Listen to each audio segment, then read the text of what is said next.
बिस्मिल्लाहिर्रहमानिर्रहीम। अस्सलाम वालेकुम दोस्तों, मेरा नाम है वकार अहमद और आप देख रहे हैं पाक bike repairing YouTube channel. Motorcycle mechanical course की आज की हमारी ये 20वीं वीडियो है, जिसमें हम आपको बताएंगे कि होंडा प्राइडर का कार्बोरेटर खोलना चाहिए या नहीं खोलना चाहिए। अगर खोलना चाहिए तो किन वजूहात की बिना पे हमें कार्बोरेटर जो है वो खोलना चाहिए। अगर कार्बोरेटर खोलना चाहिए तो उसकी सर्विस जो है वो कैसे करनी है, बिल्कुल प्रोफेशनल तरीके से।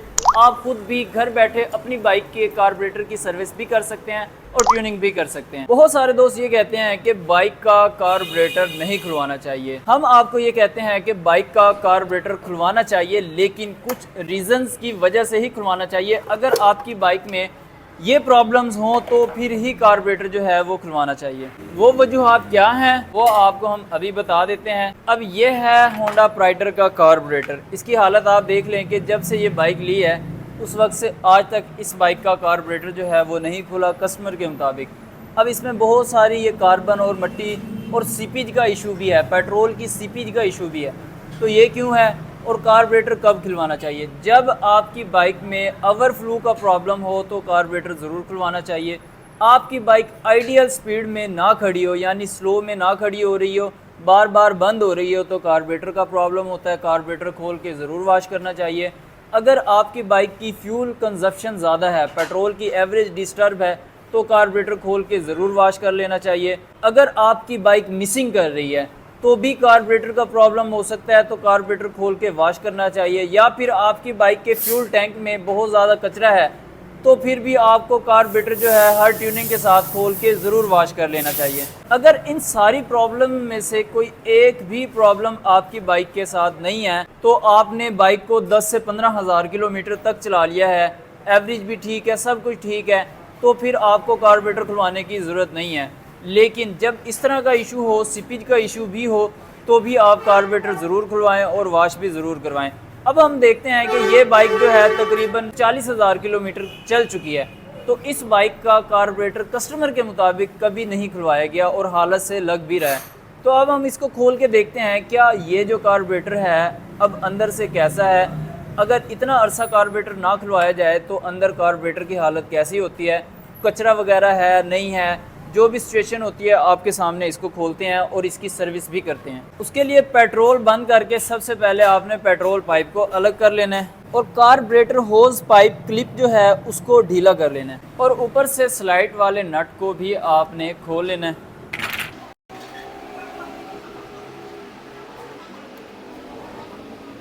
और 8 नंबर के रिंग पाने की मदद से कार्बोरेटर वाले 2 बोर्ड्स हैं, इनको खोल लेना है।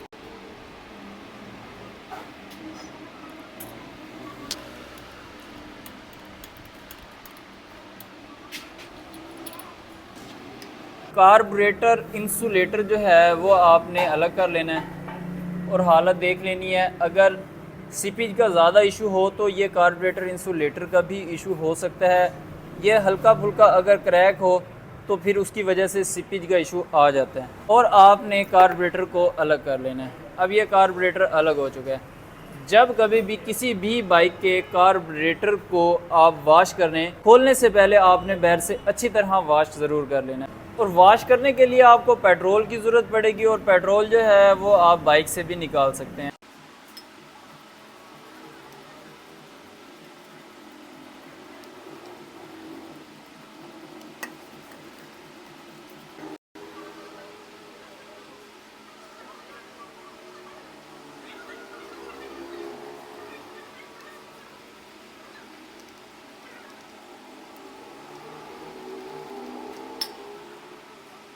कार्बोरेटर वॉश करने के बाद आपने चैम्बर स्क्रू जो हैं वो खोल लेने हैं।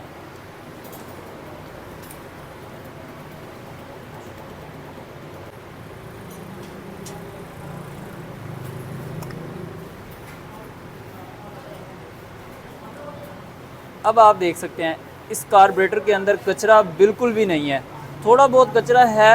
अब कस्टमर के मुताबिक ये बाइक जो है तकरीबन 40,000 किलोमीटर चल चुकी है और अभी तक इस कार्बोरेटर को खोलने की ज़रूरत पेश नहीं आई।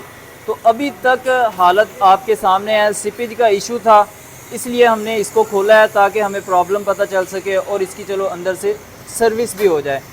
तो इसका ये मतलब है कि अगर बाइक का फ्यूल टैंक ठीक है, कचरे का इशू नहीं है, तो फिर भी आप कार्बोरेटर ना खोलें तो इशू नहीं है, जब तक वो जो प्रॉब्लम्स मैंने आपको शुरू में बताई थी उन प्रॉब्लम में से कोई प्रॉब्लम ना हो।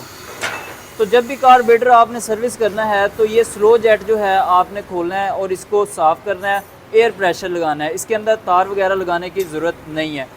और पूरे कार्बोरेटर के जितने भी होल्स आपको नज़र आ रहे हैं, पेट्रोल के साथ आपने अच्छी तरह वाश करना है और फिर एयर प्रेशर लगाना है।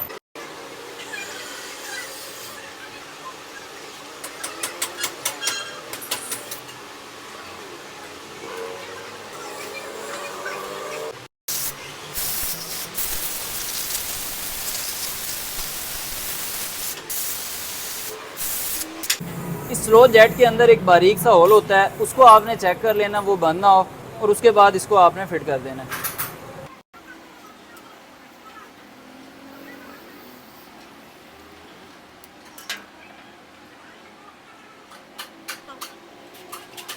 उसके बाद फ्लूट के अंदर आपने नीडल वाल कुछ ऐसे फिट करना है, ये यहाँ पे फिट हो चुका है, और इस फ्लूट को आपने कार्बोरेटर में यहाँ पे फिक्स कर देना है। फिर ये पिन होती है, इस पिन को यहाँ पे फिट करना है। और एक चीज़ आपने याद रखनी है कि कार्बोरेटर की एवरेज की जो सेटिंग है ये मिक्सचर स्क्रू से होती है। इसका मिक्सचर स्क्रू इस साइड पे होता है और आरपीएम स्क्रू इस साइड पे होता है, ये चीज़ आपने याद रखनी है। उसके बाद चैम्बर साफ़ हो तो उसको भी फिट कर देना है। और कोई किसी किस्म की सेटिंग जो है कार्बोरेटर के अंदर से नहीं होती, सिर्फ़ और सिर्फ कार्बोरेटर खोल के वाश करके सर्विस करके आप उसको फिट कर देंगे तो मिसिंग का प्रॉब्लम जो है वो ठीक हो सकता है। अगर जेट वगैरह बंद हो तो मिसिंग करती है बाइक। जब भी आपने कार्बोरेटर वाश करना है किसी बाइक का, अब आप देख सकते हैं ये स्क्रू लूज़ हैं चोक वाले, ये आपने ज़रूर टाइट करने हैं। अक्सर औक़ात ये खुल के इंजन के अंदर भी चले जाते हैं, हेड के वाल डैमेज हो जाते हैं। फिट करने से पहले स्लाइड को भी पेट्रोल से वाश करना है, क्योंकि इसके ऊपर काफ़ी सारा कार्बन लगा हुआ है, ये आपने ज़रूर इसको वाश करना है।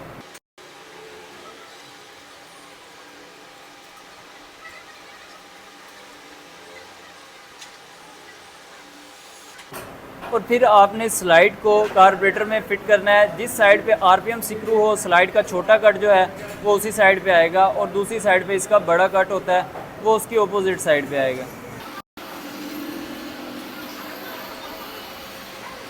अब कार्बोरेटर इंसुलेटर की वजह से सीपेज का प्रॉब्लम हो तो आप रिप्लेस कर सकते हैं, और क्रॉनलीफान कंपनी में आपको बहुत ही अच्छी क्वालिटी का मिल जाता है कार्बोरेटर इंसुलेटर, जिसकी क्वालिटी भी अच्छी है और कीमत भी इंतहाई मुनासिब है।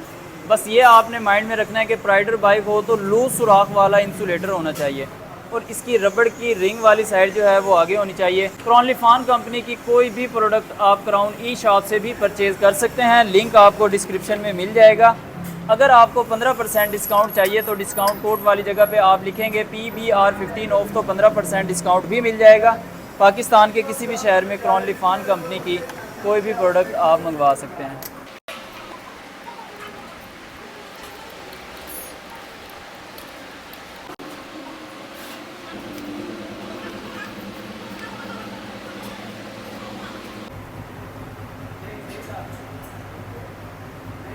जब कभी भी आपने कार्बोरेटर की सर्विस करनी है तो फ्यूल का चैम्बर खोल के भी आपने ज़रूर चेक कर लेना है, कचरा हो तो उसको साफ़ करके फिट करना है।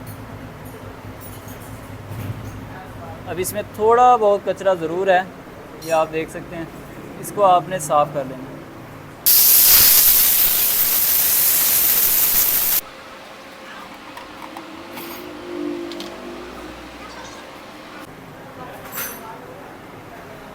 कार्बोरेटर की सर्विस करने के बाद फ्यूल एवरेज सेटिंग जो है वो कैसे की जाती है एयर मिक्सचर के ज़रिए, वो अब आपको बताते हैं। राइडर का मिक्सचर स्क्रू जो है वो टूल बॉक्स वाली साइड पे होता है, जिस साइड पे टूल बॉक्स होता है। ये रबड़ आप निकालेंगे तो आपको यहाँ पे स्क्रू नज़र आएगा, ये वाला, यहाँ से इस स्क्रू को आपने स्क्रू ड्राइवर की मदद से एडजस्ट करना है। कैसे करना है वो आपको बताता हूँ। उसके लिए हम बाइक को स्टार्ट कर लेते हैं।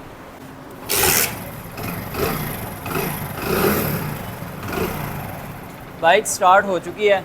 अब हमने बाइक का आरपीएम थोड़ा सा बढ़ाना है ताकि एडजस्ट करते वक्त बाइक जो है वो बंद ना हो। आरपीएम स्क्रू जो है वो इसकी ऑपोजिट साइड पे है, दूसरी साइड पे आना पड़ेगा और थोड़ा सा आरपीएम स्क्रू को आपने टाइट करना है। जैसे ही आप टाइट करेंगे तो इंजन जो है आपको इंजन के आरपीएम जो हैं वो ज़्यादा हो जाएंगे। और फिर सेटिंग कैसे करनी है, मिक्सचर को हमने एक बार टाइट करना है और एक बार लूज़ करना है। जिस जगह पे आरपीएम जो है वो फुल हाई हो वहाँ पे हमने एयर मिक्सचर स्क्रू को छोड़ के आरपीएम लो कर देना है। बिल्कुल एक्यूरेट सेटिंग होगी, ना तो बाइक आपकी पेट्रोल ज़्यादा पिएगी और ना ही कम पिएगी, एवरेज भी ठीक होगी और बाइक जो है चलाने में भी कोई परेशानी नहीं होगी आपको। अब यहाँ से मिक्सचर जो है हमने एक बार टाइट करना है। याद रहे कि इस बाइक का मिक्सचर टाइट करने से पेट्रोल बढ़ जाता है और मिक्सचर लूज़ करने से पेट्रोल कम हो जाता है। अब हमने एक बार मिक्सचर को टाइट करना है। जैसे ही हमने मिक्सचर को टाइट किया, इंजन के आरपीएम स्लो हो चुके हैं खुद ब खुद, जबकि ये जो मिक्सचर है ये एयर मिक्सचर है, ये आरपीएम मिक्सचर नहीं है। यानी कि पेट्रोल जो है वो इंजन में ज़रूरत से ज़्यादा जा रहा है, जिसकी वजह से इंजन जो है वो स्लो हो चुका है। यहाँ से हमने मिक्सचर को लूज़ करना है।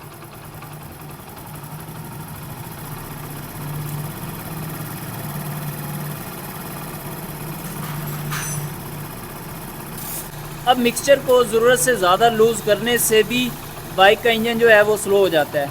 यानी कि ये इस बात का इंडिकेशन है कि जितनी इंजन को खुराक चाहिए, जितना पेट्रोल चाहिए, उतना उसको नहीं मिल रहा है, इंजन स्ट्रगल कर रहा है, इस वजह से इंजन जो है वो स्लो हो चुका है। अब इसको हमने यहाँ से दोबारा टाइट करना है। जिस जगह पे आरपीएम फुल हाई होगा वहाँ पे इसको छोड़ के हमने, और छोड़ने के बाद उधर से हमने आरपीएम स्क्रू से इसको इंजन को स्लो कर लेना है, यानी कि आइडियल कंडीशन पे ले आना है।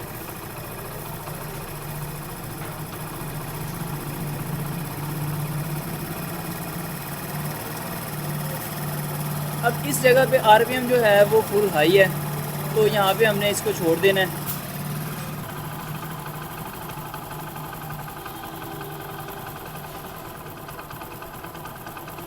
अब यहाँ पे बाइक जो है स्लो में बिल्कुल ठीक खड़ी है, नॉकिंग वगैरह नहीं कर रही, क्योंकि हमने मिक्सचर की एडजस्टमेंट इंजन के हिसाब से की है। जिस वक्त उसको जितनी खुराक चाहिए, जितना पेट्रोल चाहिए, उतना उसको मिल रहा है, तो इस वजह से बाइक जो है वो नॉकिंग वगैरह भी नहीं कर रही, बंद भी नहीं होगी और मिसिंग भी नहीं करेगी।